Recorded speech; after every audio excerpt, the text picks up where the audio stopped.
Hello and welcome to the series finale. I cannot believe it, of InSights, the series powered by the Digital Foundation. I'm your host, Terri-Karelle, and I am a very proud partner. I've had such amazing conversations and I wish they didn't have to come to an end. But you know what they say, all good things must come to an end. And that is just for this season. I have had the opportunity of interviewing, of speaking with some of the most amazing individuals in Jamaica who are doing so many different things in different spaces of society and doing it at a very high level, and they all have something in common. They're either blind or they are visually impaired. And the reason why this initiative was so important is to show Jamaicans and just the world that these people are not hindered. In fact, they don't even consider it a disability. They are capable, they are competent. All they need is the opportunity. And my guest for the series or the season finale is this beautiful woman, pretty in pink, Executive Director of the Combined Disabilities Association, Miss Gloria Goffe. Welcome to the show. Thank you, and hi everybody. How are you? I'm great. Now, when we last met, our relationship was off to a very shaky start. Very shaky. And that's because I literally had you in the interviewee's seat. I had asked my question, and as you were answering the very first question, earthquake hit, 5.6.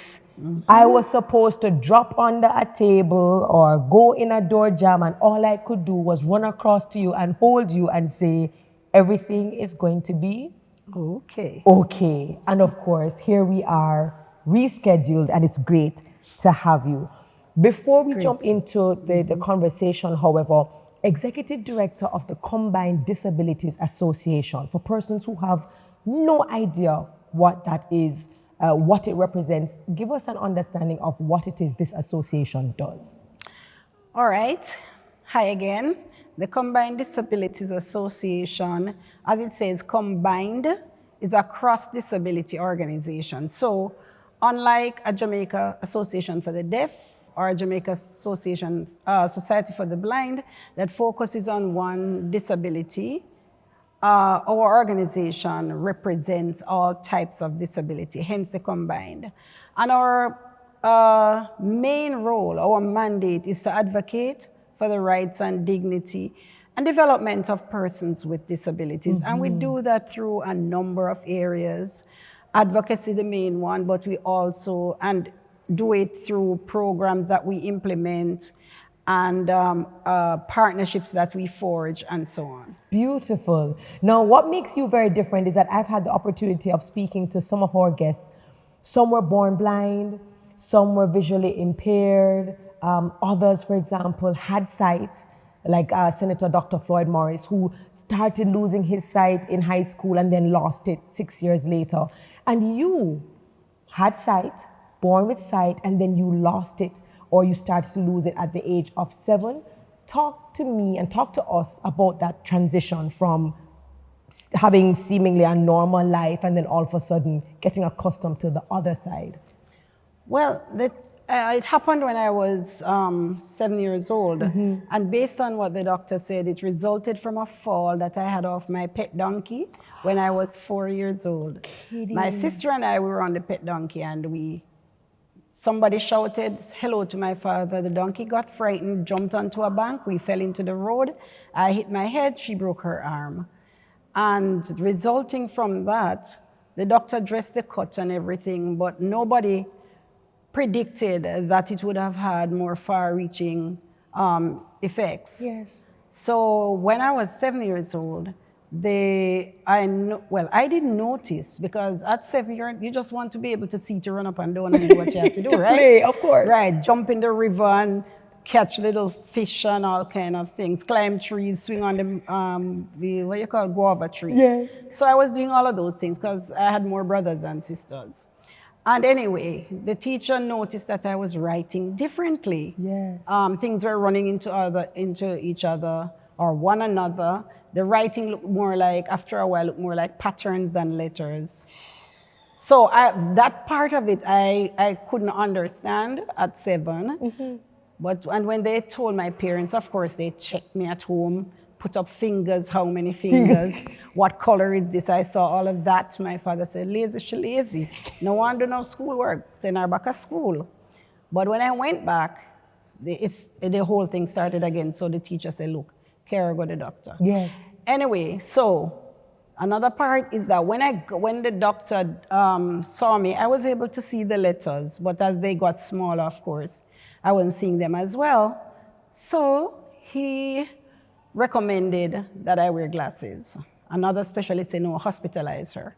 So I was hospitalized, and they were trying to find what could have caused this deterioration in my sight, but I was still seeing fairly well. But as the days progressed, it got worse while I was in the hospital. So I was transitioning now from being able to look through the hospital window and seeing my father walking up the road, and then not seeing him until he got to the foot of my bed. Wow. And when I got home from the hospital, this was another part of the transition that I was not prepared for, was that when I got home from the hospital, my mother was pregnant while I was I went to the hospital during her pregnancy, and she had the baby just before I came out. My father kept me away from her in Kingston until she was like the baby was 3 weeks old. When I got home and I walked into the house, he never prepared her for the blind child, the child who left seeing. And I walked into the coffee table, and I walked past her and the baby, and she said, how come? Oh. My father said she can't, the rest I will never forget, because she screamed, and she screamed, and I'm standing in the middle of what we call those days in the hall. Yes. Yes, wondering what is happening. And then people started running from all parts of the district to come and see what had happened to the newborn baby. They thought it was a babe that had died. And then when they found out that I was blind, people threw themselves on the ground, rolled, screamed, cried. And some of the most comforting words my mother would ever hear was, Lord, Miss Goffe, what you going to do? This a picnic going to be a burden upon you for the rest of your life. Wow. So those Did were you understand? Did you understand? I understood that, especially when somebody said, Mr. Goffe, government have place for picnic like them here, Give her to government, because you're not going to manage this a burden. And I felt at a 7-year-old that I was now going to be given to some home with children that I did not know, and I started to cry. And that you wouldn't be loved anymore. Exactly, and I didn't see my brothers and sisters anymore. And I just started to cry. Yeah, and looking back on that moment, yes. How were you able to move from that moment of, well, first of all, not really even understanding what's going on in your body and what would happen next, but this feeling of maybe not having a place to belong, how were you now able to transition and to understand and to own this new condition? Well, my father stood up several times. We were walking to, and you don't give the picnic to government yet. And my father told him in no uncertain words, in words that I cannot use here, yes. that he would never give up his child. He was going to try and find a way. And he went to the parish council and spoke with them, and they told him that they would try and give some financial support. He said he wanted me to have an education. Yes. And then telegrams were sent, because in those days it wasn't emails and whatever, it was telegrams. And smartphones. Oh, Lord. And no smartphone. We didn't even have landline at home. And telegrams were sent overseas, and my aunt said, okay, send her to England. There are schools over here for kids like these who have challenges like these. So the story is long, but to cut it short is that when he went to the British High Commission to get permission for me to travel, they told him about that he needed a medical. And when he went to the hospital, the doctor said to him, how is the mother faring? The time my mother was crying, not over her dead body and not going anywhere. They're going to ill-treat me. Mm-hmm. So he said that, but there's a school just up the road. And he left the hospital that day and went straight to the school and enrolled me in that school. So I didn't miss much academic days, because I went into the hospital 4 weeks before school ended for the summer term, yes. And I was back in school in September. But different school. That transition was different. Yes. Because I thought I was in a hospital. Because I used to go to school at my parents' home, go to school and then come home. No, I wasn't going home. It was residential. Got you. So The beds were eight persons were in a room and 16 in another room. So it's like a We had our dorm. own beds. I wasn't sleeping with my sister anymore. And everybody, these Salvation Army officers were in white. I could still see colors and light. Yes. And I was playing with different sets of children I didn't know. But because of being a child, the change came quickly because we became friends. But it was different. Diet was different. Type of food was different. The school was managed by English people and a lot of foreigners. So let me ask you this: how important, and this comes up a lot, the advocacy of parents, and we understand that parents are humans as well, and for many they don't understand beyond what they understand and what they know. How important is it for parents to advocate on behalf of their children, especially in spaces where society still looks at disabilities as a burden? Critical, very critical. My mother, advocacy surrounded having me under her wing so that nobody could hurt me. My father's advocacy, even with my siblings, was, look, she have to help to cook. She have to learn to cook when I was old enough. She have to be able to wash like everybody else. She have to go to the river. She have to carry water. She have to clean the house on her knees. Independence. Because, and my mother would say, what a wicked man. So my father was my greatest advocate. And when he went out, every piece of grade that I got at school, everybody at the bar and the shop knew about it sometime even before my mother. Because he wanted to prove to them that there was something can come of your child with a disability or who is blind, because blindness was seen as the worst thing that could ever happen to a child. And he even advocated for me at school. And that is beautiful. You said that he had said that education was very important. Yes. And despite this new condition, it was important to him that you got your education. And we know education is a tool that will enable and empower other people, whether you have sight, whether you have another disability, or whether you don't. Right, My question to you is, how can we improve inequality in the educational system? Well, I think to improve inequality, the Disability Act and the accompanying documents like the Codes of Practice have included our views on that. But for our listening and viewing public, I would say we can improve it by ensuring that if we are parents of children with disability, then we need to understand that regardless of how limited you might think they are, expose them to training, expose them to school where that is possible, and where school, if in occupational therapy. Yes. So it is important for parents to understand that their child with a disability has a future educationally, has a future economically too, have a future, full stop. Absolutely. And I think what I also want to add to that too is that training is not restricted and limited to the children alone. No. But I think that parents themselves, apart from being advocates, also become advocates or better advocates by being a part of training as well. And being a part of the organization, Correct. being involved in the child's life. Go to their school with them, go to events that they have. You can only learn about what can happen for your child if you're in the child's life fully.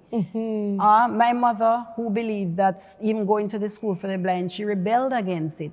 When she started coming there and see how well we were cared for and saw my grades out of school and see what I was capable of, she was a convert. And she also began the advocacy. She used to sell in the market, and everybody in the market knew that she had a blind child. And one other thing I have to say, do not be ashamed of your child with a disability, or your adult with a disability, your husband with a disability, your wife with a disability. Because that is what will help them through life. When you feel that nothing has changed except the changes that need to be made based on their disability. Did you ever have issues with confidence? You would have started early, as you said before. You learned quicker, you adapted earlier because you were younger. But has society ever, words or deeds, taken a toll on your confidence? Well,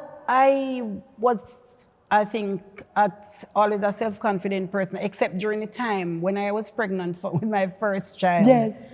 I prepared myself mentally for the comments that would be made, but believe you me, some of the comments I heard, there were occasions when you almost, if you were not careful, felt less than. Wow. This should not be happening to you, even from professionals. Because one midwife said to me, how you manage to make this happen to you? And when I told her when my second child, I was about to have the child, she said, oh, you feel know that and you can't see. So I used to get those kind of statements. They walk on the road and somebody said, Lord, poor thing, I would order that the man should be shot. Wow. And some people thought that you actually were raped. That you had no consent. You have no consent, yes. No knowledge, no understanding of your body. Yes, because one day I was going to exercise class and my child's father was walking with me and hugging me, and a man said, then will you hug her up so your baby that? And him say, yeah man, sure. And him say, for real? And him say, you should be shot.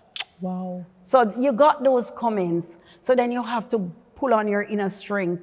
And when talking about it with your friends who have the situations, we share our views. Yes. Then they would say their own experience. And we began to make it a joke and realize that is one area that we needed to sensitize people on. And that's a great place.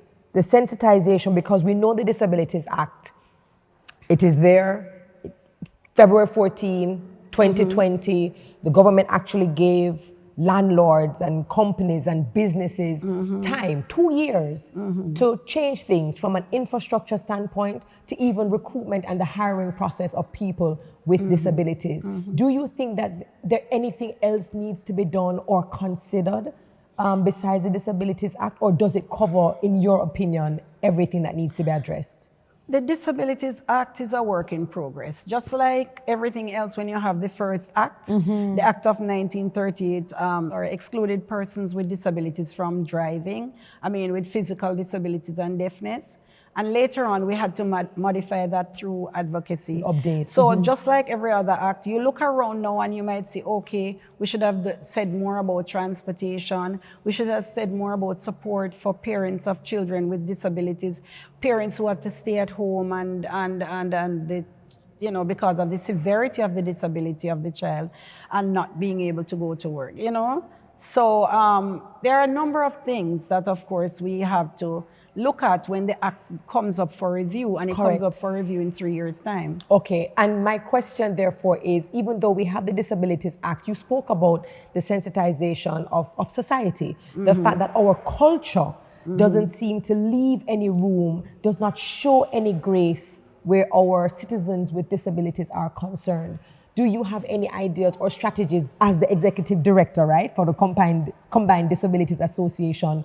Are there any particular strategies or recommendations for how we can not just sensitize, but change the culture so it becomes more inclusive? I think what you're doing right now with this program is helping to change the culture. Because there are some people who, when they see what is happening, they begin to become advocates. And a number of organizations are having parent training and are encouraging their parents to be more part of the child's life. And you find more parents now going to PTA to deal with their children's issues, taking their children out with them into supermarket. Even some of the children who have conditions that some people would consider disruptive or, hard to handle. Correct. They are taking them out. And the sensitization of airport officials about how to treat with children with certain types of autism, it's getting there. And we know it's complex and it is layered and it doesn't happen overnight. No. And what you're doing now would not have been maybe thought of 20, 30 years ago. Nobody would waste time. They would think it's a waste of time to focus our program on disability. Correct. And we are getting there. So we are helping to change the culture, but it's going to be more work and we can't relent. The thing about it is that we need to ensure that rural folks get the message equally. Yes. Yes. So we're talking about the equity and the distribution and ensuring of the information and inclusion. Yes. My final question to you, and this is a very important, we're having InSights, the series, the conversation, but I've also partnered with the Digital Foundation, and our aim is to get 50 Braille machines for the Salvation Army Right. School for the Blind and Visually Impaired, because we understand that these Braille machines are the lifeline for blind students as well as visually impaired. We look at it as their pen and their paper, or It their is, pencil it is. and their paper. For persons who are still going, okay, so a Braille machine, all right, it's just a... I want you to take the opportunity to emphasize the importance of this tool along the academic journey of a blind or visually impaired student. Let me tell you, I realize that some of the younger generation, because of the whole improvement in technology and access to speech, text to speech and speech to text and all of this, and being able to listen, I know that as a person who went through the Perkins Braille era, when Braille writing was a subject on the curriculum. Yes. I know that it has benefited me because I am good at using the computer now, but I still use the Braille machine on my desk at the office. Yeah. Because when somebody calls in and I'm working on the computer, rather than switching to go to whatever, the diary or the page and to put this information in, I can just stretch and take my Braille. When I'm studying, I can just flip. If the light goes or the battery goes, I don't have a problem. I have my Braille notes, I just flip and I'm reading. When I'm going into a meeting and I need to access somebody saying, look at the item B, I don't have to be scrolling down. I just flip, touch with my finger and I'm there. Yes. And to me, it helps with learning for me because I've become a tactile learner. Yes. When I was at university, despite all the things I had on the computer, I made my own notes, and that's what I studied from. I believe that it also helps you to structure it helps you with grammar, it helps you to structure your work, and it also helps you to be able to spell better. Yes. Because if you listen, you're not seeing the words. Correct. But when you touch and feel, you are feeling the letters. This is the literacy part that we're talking about. This is the literacy part that we're talking about. I know some young people might say, hey, that's Can't bother with that. Whole thing. No, it is important for the Braille machine. And I'm happy that you're doing it for the School for the Blind, because I know that persons who went through the Braille system somehow spell better than those who don't. Oh no, I wouldn't doubt that. I am absolutely 100% And it's not just sure that they spelling. do. When you're reading for yourself too, the internalization is quicker, easier. I know I said that was my last question, but this is my last question, because you mentioned having 2 children. 3 children. 3. I have. Look at, and I have my little 1 egg. I wanted 4. You wanted 4. Yeah, but you still have to check on the economics. This is true. So nothing really now go on for me. Me and my 1 egg, and Miss Goffe over here telling me 3, and she wanted 4.